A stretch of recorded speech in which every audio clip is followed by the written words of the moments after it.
আজকে আমাদের রান্নায় থাকছে একদম নতুন স্বাদের বাঙালির মাছের ঝোল, গন্ধরাজ কাতলা।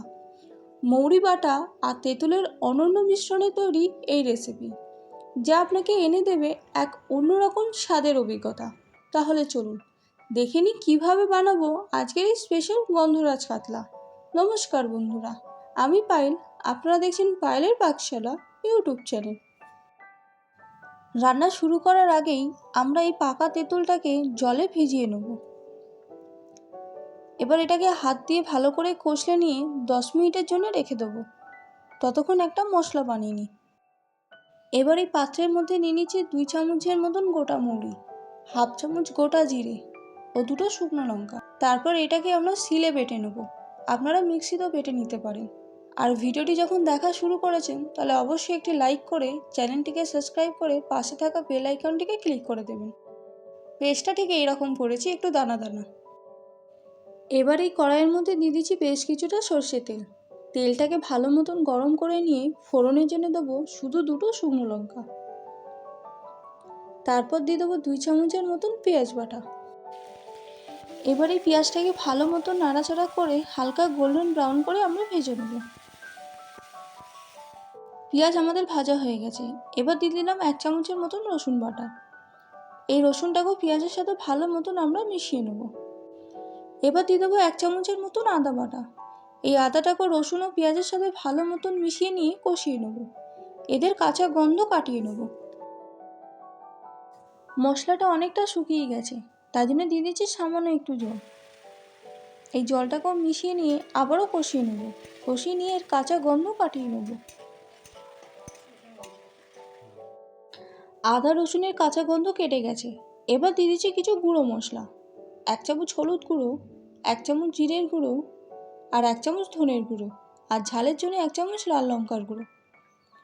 এবার এই গুঁড়ো মশলাগুলোকে ভালো মতন মিশিয়ে নেব।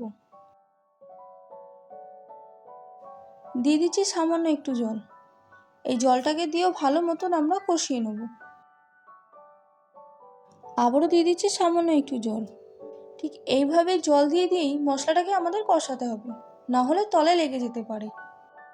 আবারও জল দিয়ে মশলাটাকে ভালো মতন কষিয়ে নিয়ে এর কাঁচা গন্ধ আমরা কাটিয়ে নেব। মশলা খুব ভালো মতন কষে গেছে। এবার দিয়ে দিচ্ছি পরিমাণ মতো নুন। এই নুনটাকেও মশলার সাথে বেশ ভালো মতন মিশিয়ে নেব। তারপর এটাকে 2-3 মিনিটের মতন একটু ফুটিয়ে নেব। মশলাটাকে 2 মিনিটের মতন ফুটিয়ে নিয়েছি। এবার দিয়ে দিচ্ছি বাটা মশলাটা। এই বাটা মশলাটাকে ভালো মতন মিশিয়ে নিয়ে কষিয়ে নেব। এই দেখুন মশলা কি সুন্দর কষে গেছে এবং তেলও ছেড়ে দিয়েছে। এবার দিয়ে দিচ্ছি 2 কাপের মতন জল। আবারও মশলাটাকে আমরা 2-3 মিনিটের মতন ফুটিয়ে নেব। মশলাটাকে আমরা ফুটিয়ে নিয়েছি। এবার দিয়ে দেবো এই ভাজা মাছগুলো, যেগুলোকে আমি আগে অফ ক্যামেরায় ভেজে নিয়েছিলাম। সম্পূর্ণ মাছগুলোকে এই ঝোলের মধ্যে দিয়ে দিচ্ছি।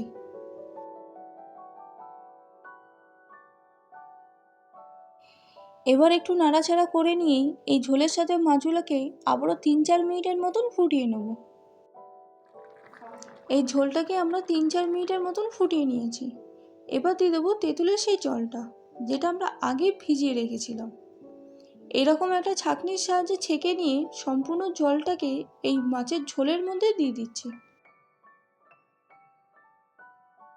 এই দেখুন তেঁতুল জলটা দেওয়ার ফলে মাছের ঝোলের রঙটা একটু চেঞ্জ হয়ে গেছে। এই দেখুন আবারও এটাকে নাড়াচাড়া করে 2-3 মিনিটের মতন আবারও ফুটিয়ে নেব। এবার দিয়ে দেবো চিনি 1 চামচ। এই রান্নায় চিনি কিন্তু মাস্ট, অবশ্যই ব্যবহার করবেন। এই চিনিটাকেও নাড়াচাড়া করে গ্যাসের ফ্লেম অফ করে দিয়ে 5 মিনিটের জন্য স্ট্যান্ডিং টাইমে রেখে দেবো। তাহলে রেডি হয়ে গেল আজকের এই রেসিপি গন্ধরাজ কাতলা। এই তীব্র গরমে এইরকম হালকা পাতলা মাছের ঝোল বাড়িতে অবশ্যই একবার ট্রাই করতে পারেন। আর ভিডিওটি কেমন লাগলো অবশ্যই জানিয়েন। আবারও দেখাবে আপনাদের সাথে অন্য কোনো রেসিপিতে। আজকের মতন আসি, নমস্কার।